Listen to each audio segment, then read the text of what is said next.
उस गेट को बंद कर दो, उस गेट को बंद कर दो। करेक्ट फॉर्म ऑफ वर्ब का टॉपिक है जिसमें वो सारे कॉन्सेप्ट इसके अंदर है, सारे कॉन्सेप्ट हैं। किसी भी एग्जामिनेशन में चाहे कितने भी एडवांस लेवल की एग्जाम हो, इससे अलावा कोई भी कॉन्सेप्ट वाला प्रश्न नहीं आएगा।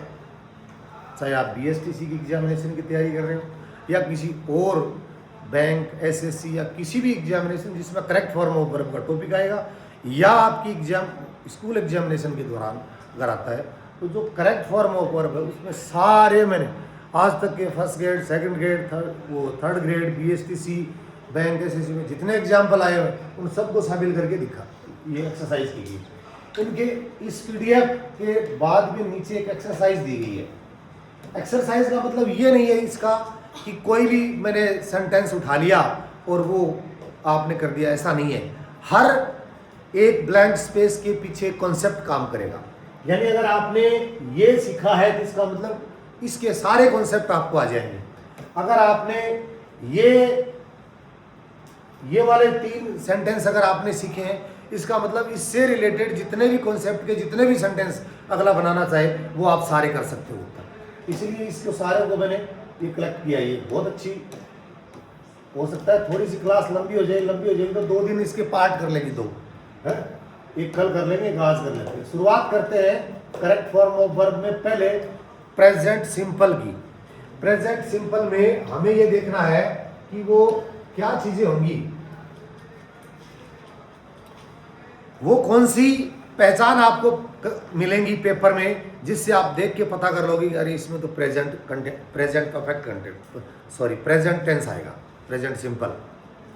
वो पता करने के लिए इधर आपको क्या है कि या तो इटर्नल या यूनिवर्सल ट्रुथ, सार्वभौमिक सत्य, वैज्ञानिक तथ्य, हैबिचुअल फैक्ट, थ्योरीज, ये principles, theories and principles, proverb, sayings, professional activities, ठीक है। इसके बाद में स्टेटिव वर्ब जैसे expressing ownership, relationship, shows, perceptions, verb of cognitions, verb of emotion and miscellaneous verb. भिन्न प्रकार की verb does not have ING, जिनका आईएनजी फॉर्म नहीं होता उनमें, और कंटिन्यूस का सेंस होते हुए भी आपको प्रेजेंट सिंपल करना पड़ेगा। आगे एग्जाम्पल मैंने दे रखा है, एग्जाम्पल दिया हुआ है, ठीक है। ये देखो, अब present indefinite tense, always, daily, often या ऑफ्टन, दोनों सही है इसमें, इसका साउंड। ऑफन भी कर सकते हो या ऑफ्टन, ऑफ्टन भी कर सकते हो। Regularly, seldom, never, generally, frequently, occasionally, rarely, usually, normally, sometimes, once, twice, thrice, week, month, year. ये शब्द अगर किसी सेंटेंस के अंदर है आपको लिखने की जरूरत नहीं है, मैं आपको आपकी नोटबुक में नोट करवा दूंगा, आप समझिए इस बात को। ये शब्द जिस किसी सेंटेंस में आ जाएंगे उस सेंटेंस में आपको करेक्ट फॉर्म ऑफ वर्ब के लिए सिर्फ ये सोचना है कि इसमें प्रेजेंट इंडेफिनिट टेंस आएगा, ये शब्द। दूसरी अगली जो कॉन्सेप्ट है इसका वो ये है कि अगर किसी सेंटेंस में इन द मॉर्निंग, अगर किसी सेंटेंस में in the morning, in the evening, every day, week, month, year, time period, या on Sundays, on Mondays, universal truth या हैबिचुअल फैक्ट आ जाए तो आपको क्या करना है, तो क्या करना है, प्रेजेंट इंडेफिनिट टेंस का प्रयोग करना है, ठीक है ना। इससे पहले वाली जो चीजें थी ये इसमें शामिल होंगी, इनको बाद में आपको करवा देता हूँ। अब आपको ये एग्जाम्पल देने हैं, एग्जाम्पल हम एक्सरसाइज में करेंगे, बट फिर भी अगर मान लीजिए जैसे ऑन संडेज आ गया तो ऑन संडेज, ऑन मंडेज, जैसे मान लीजिए आपकी स्कूल में कोई टीचर है, हर शनिवार को गांव जाता है, कौन ऐसे, सोमिल जी, है ना। तो आप ऐसे कर सकते हो, ये सेंटेंस हो गया, सोमिल जी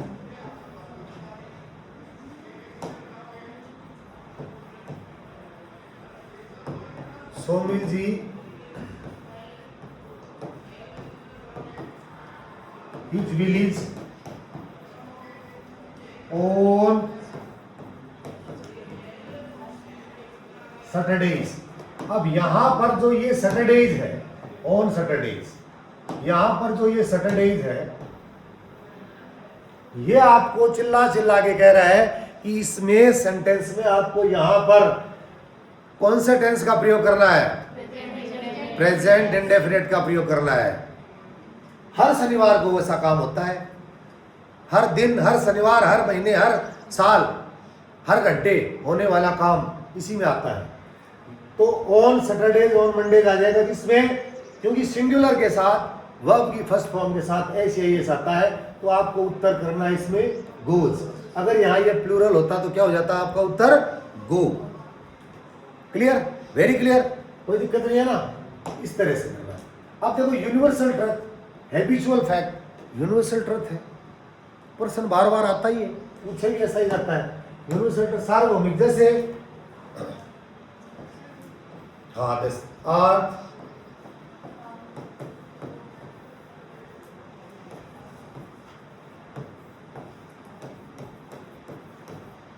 राउंड द सन, पृथ्वी सूर्य के चारों ओर चक्कर लगाती है ना? तो यहां पर आपने देख लिया, ये तो यूनिवर्सल ट्रुथ है भाई, है ना? तो यूनिवर्सल ट्रुथ है, तो इसमें कौन सा टेंस करना है आपको? Present indefinite. ये सिंगुलर है कि प्लूरल? मूव रहेगा कि मूज होगा? वेरी गुड, मूज। तो यही इसका आंसर होता है। ये इसका, यानी आपको क्या करना है, अगर आपको कोई भी कंपटीशन की तैयारी करनी है, अगर आपको कोई भी कंपटीशन की तैयारी करनी है, तब आपको ये करना है कि अगर आपको इतनी चीजों का पता है तो आप क्या करोगे? प्रेजेंट इंडेफिनिट का वहां प्रयोग कर दोगे, बात खत्म। चाहे कोई परीक्षा हो, किसी तरह का सेंटेंस हो, ये अगर है तो प्रेजेंट इंडेफिनिट का प्रयोग कर देंगे ना? ओके, अब देखिए यहां प्रेजेंट कंटिन्यूअस की जो हेल्पिंग वर्ब होती है इज आर एम, और उसके साथ वर्ब के साथ आईएनजी का प्रयोग होता है ना? पहचान क्या होगी इसकी? इंग्लिश की बात, वो हिंदी की बात नहीं है। टुडे क्या है? टुडे क्या है? Today. Now, at this time, at this moment, nowadays, in these days, still, at present. ये शब्द जिस सेंटेंस में हो और आपसे वर्ब पूछा जाए कि बताइए यहाँ कौन सा वर्ब आएगा, तो आपको कौन सा वर्ब करना है?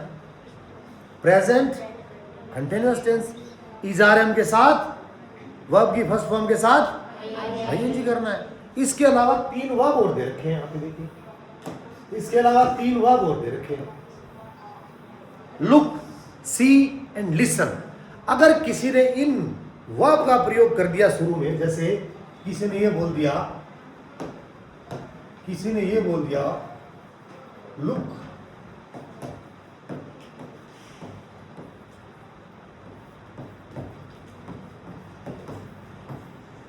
देखो बच्चा, अब ऐसे थोड़ी कह सकता हूं, देखो बच्चा रो रहा था, तो रो रहा था को दिखा क्या रहे हो? देखो इसका मतलब काम प्रेजेंट में हो रहा है। देखो पंखा चल रहा है, दिखा रहा हूं, इसका मतलब चल रहा है। काम क्या है? जारी है, वर्तमान में कार्य चल रहा है ना? Look, the baby is dancing, the baby is dancing, इसका मतलब डांस कर रहा है, तो आपको दिखाया जा रहा है, इसका मतलब डांस कर रहा है, इसका मतलब काम अभी वर्तमान में हो रहा है, कंटिन्यूशन। किसी ने कहा सुनो, ये था, देखो लुक दिखाओ, सी का मतलब देखो, लिसन का मतलब सुनो। कोई कहे सुनो, आधे घंटे पहले एक आवाज आई थी, ऐसे कोई कह सकता है क्या? अरे आधे घंटे पहले आई थी, सुनो क्या? सुनो, समवन इज कॉलिंग, कोई आवाज दे रहा है। सुनो, समवन इज वीपिंग, कोई रो रहा है। सुनो, समवन इज नॉकिंग, कोई खटखटा रहा है। इसका मतलब सुना रहा है, इसका मतलब आवाज है वो अभी आ रही। तो ये वर्ब 3 आ जाए, लुक आ जाए, सी आ जाए, लिसन आ जाए, तब आपको क्या करना है? प्रेजेंट कंटिन्यूअस टेंस का प्रयोग करना है। तो यहां look the moon is shining, SHIN, ई लगाऊंगा, आईएनजी कर दूं सीधा ही। वेरी गुड, क्योंकि लास्ट में ई है तो वो हट जाता है, आईएनजी सीधा ही ऐसे हो जाता है। तो कोई ज्यादा हार्ड चीज नहीं है ना? क्लियर है? नंबर भी नहीं कट सकते, आगे बहुत काम आएगी यार। अब है प्रेजेंट परफेक्ट टेंस। बहुत ये चीजें आपको बहुत अच्छी लगती है, मेरे को पता है। इस तरह के कॉन्सेप्ट आपको बहुत अच्छे लगते हैं, क्यों? चार ही एडवर्बियल है ना? और छोटा लेसन, कम पढ़ाने वाले गुरुजी, ना पढ़ाने वाले गुरुजी और ही बढ़िया लगे, बात करने दें और ही बढ़िया लगे, है ना? तो छोटा कॉन्सेप्ट, छोटे तो आपको अच्छा लगता है। इसमें just, already, yet, so far, recently, up to now, lately और एवर, ये शब्द जिस सेंटेंस में हो वहां पर आपको करना है हैज या हैव में से एक, और वर्ब की थर्ड फॉर्म, सिंगुलर के साथ हैव एंड प्लूरल के साथ हैव का प्रयोग करना है। यही तो है। सेंटेंस एग्जांपल लिख के बताऊं, जैसे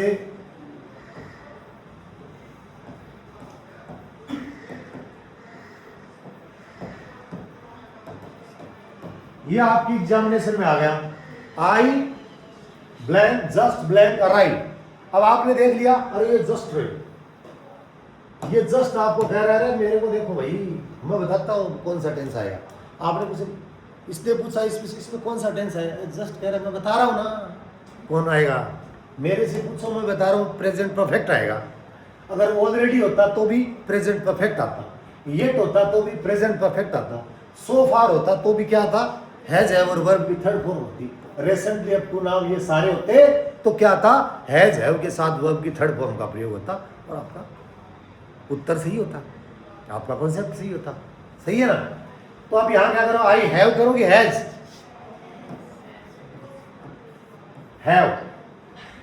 हैज सिंगुलर के साथ आता है, हैव प्लूरल के साथ आता है, और आई और यू के साथ प्लूरल की वर्ब आ जाती है, और यहां अराइव्ड। ठीक है? अभी हम चलते हैं प्रेजेंट परफेक्ट कंटीन्यूअस टेंस। इसके देखो दो तरीके हैं, या तो मैं आपको इसकी विशेषता बताऊं, या तीनों परफेक्ट कंटीन्यूअस को एक साथ बताऊं। मेरे हिसाब से तीनों को एक साथ बताऊं ना, तब आपके ज्यादा बेटर तरीके से समझ में आएगा। पहले इसको देख लेते हैं। प्रेजेंट परफेक्ट कंटीन्यूअस, एक है पास्ट परफेक्ट कंटीन्यूअस, ये रहा, और एक है फ्यूचर परफेक्ट कंटीन्यूअस, है ना? तीनों में हेल्पिंग वर्ब के साथ बीन लग के आईएनजी आता है, सिंस फॉर तीनों में आता है। तीन, किसी सेंटेंस में आपने देखा कि सिंस और फॉर के बाद टाइम है, तो आपने एक आइडिया पक्का लगा लेना है कि अच्छा सिंस फॉर के बाद टाइम है, तो कोई ना कोई परफेक्ट कंटीन्यूअस टेंस आएगा इसमें, या तो प्रेजेंट परफेक्ट कंटीन्यूअस टेंस आएगा, या पास्ट परफेक्ट कंटीन्यूअस टेंस आएगा, या फ्यूचर परफेक्ट कंटीन्यूअस टेंस आएगा। तीन ही आएंगे। 12 में से 3 पे तो आप क्लियर हो गया ना बात। अब देखो इसमें क्या है, ये जो बात मैंने लिख रखी है, इसमें there will be a since for all, इस सेंटेंस के अंदर सिंस फॉर ऑल होगा। There will be a single clause with since for all, और इसमें सिंगल क्लोज होगा। ठीक है? And if there is a double clause then there will be only present tense in the second clause, और यदि double close है तो दूसरे क्लोज में कोई ना कोई प्रेजेंट टेंस होगा।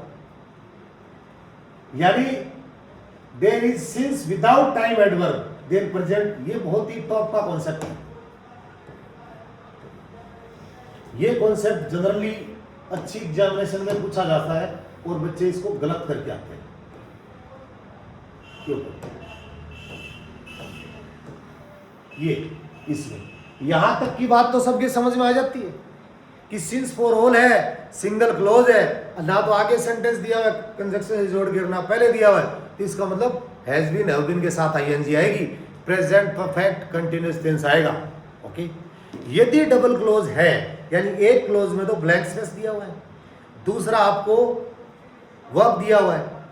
अगर दूसरा क्लोज है तो दूसरे क्लोज के अंदर पक्का प्रेजेंट की कोई वर्ब, हेल्पिंग वर्ब होगी, इज आर एम होगा या हैज है होगा, तब आपको पता चल जाएगा इसमें आएगा। लेकिन एक ये कॉन्सेप्ट एग्जामिनेशन में जरूर पूछा जाता है, if there is since without time adverb, यदि किसी वाक्य में सिंस विदाउट टाइम एडवर्ब दिया हुआ है तो present perfect tense will be filled up in the blank space. एक बात, और एक कॉन्सेप्ट और है। कई बार ऐसा होता है कि जैसे कुछ वर्ब ऐसी होती है जिनकी आईएनजी फॉर्म नहीं होता, जैसे I love my parents, I hate bad things, इसका आप कंटिन्यूअस नहीं कर सकते। ऐसा सेंटेंस नहीं हो सकता कि I am loving my parents, ऐसे नहीं होता। क्यों? कुछ वर्ब्स ऐसी होती है जिनकी आईएनजी फॉर्म होती नहीं, है ना।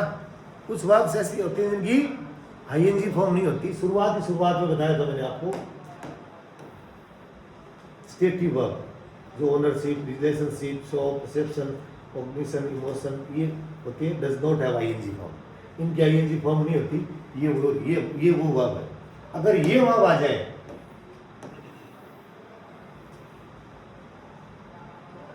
और एडवर्बियल प्रेजेंट कंटिन्यूस का दे रखा है, भाई हमने देखा टुडे लिखा हुआ है और इन दीज डेज स्टिल, आगे ब्लैंक स्पेस में प्रेजेंट कंटिन्यूस का एडवर्बियल है, तो हम तो प्रेजेंट कंटिन्यूस ही बनाएंगे, इज आर एम के साथ आईएनजी लगाएंगे ना।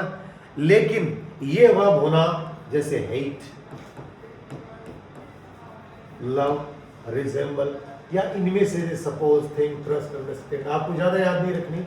वांट, आई वांट वाटर, या आई एम वांटिंग, कभी कौन सुनोगे, कहीं नहीं सुनोगे ये sentence, I am wanting, no, ऐसा नहीं होता। मैं चाहता हूं पानी पीना चाहता हूं, मैं चाय पीना चाहता हूं, तो यही होगा, ठीक है। अपीयर, कंसिस्ट, सीम्स, रिजेंबल्स, ये जो वर्ब है अगर आ जाए तो दिक्कत आ गई। आगे सेंटेंस के अंदर, सेंटेंस तो ये आ गया जिसमें एडवर्बियल आ गया, किसका?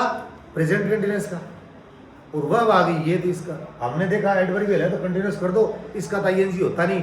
जिसका आईएनजी नहीं होता, जिन वर्ब का आईएनजी नहीं होता, उसमें यदि प्रेजेंट कंटिन्यूअस का एडवर्बियल है तो प्रेजेंट सिंपल ही करना है, जैसे I love India, not I am loving India, सही है ना। और अगर वही दिक्कत कहाँ हो रही है? परफेक्ट में हो रही है। अगर इस टेंस के अंदर इसमें सिंस 4 आ गया और वही वर्ब आ गई, जैसे सेंटेंस ही आ गया,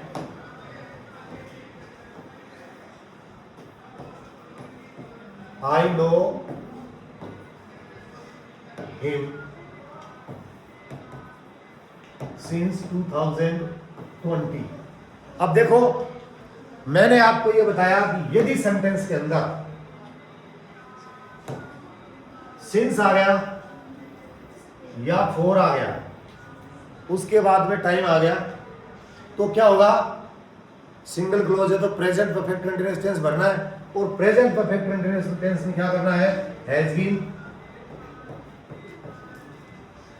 करने के लिए हैज बीन वर्ब की फर्स्ट फॉर्म के साथ आईएनजी, या हैव बीन के साथ आईएनजी। लेकिन वर्ब कौन सी है? एक मिनट, वर्ब है नो, और इसकी आईएनजी फॉर्म ही नहीं होती। बताइए क्या करोगे? अगर कंटिन्यूअस है तो प्रेजेंट सिंपल कर देंगे, उससे पहले वाला ही तो किया, और परफेक्ट कंटिन्यूअस है तो क्या करोगे? उससे पहले वाला प्रेजेंट परफेक्ट, इसको करोगे आई हैव नोन, ये होगा। सिंस 4 होते हुए भी बहुत बड़ा कॉन्सेप्ट है, बहुत बड़ा ये कॉन्सेप्ट है, कई बार एग्जामिनेशन में पूछा जाता है। अगर ये नो वर्ब की जगह ऐसी वर्ब होती जिसकी आईएनजी फॉर्म होती, तब होता I have been playing, I have been cooking, इस तरह से। चलो अगला नेक्स्ट पार्ट कल करेंगे।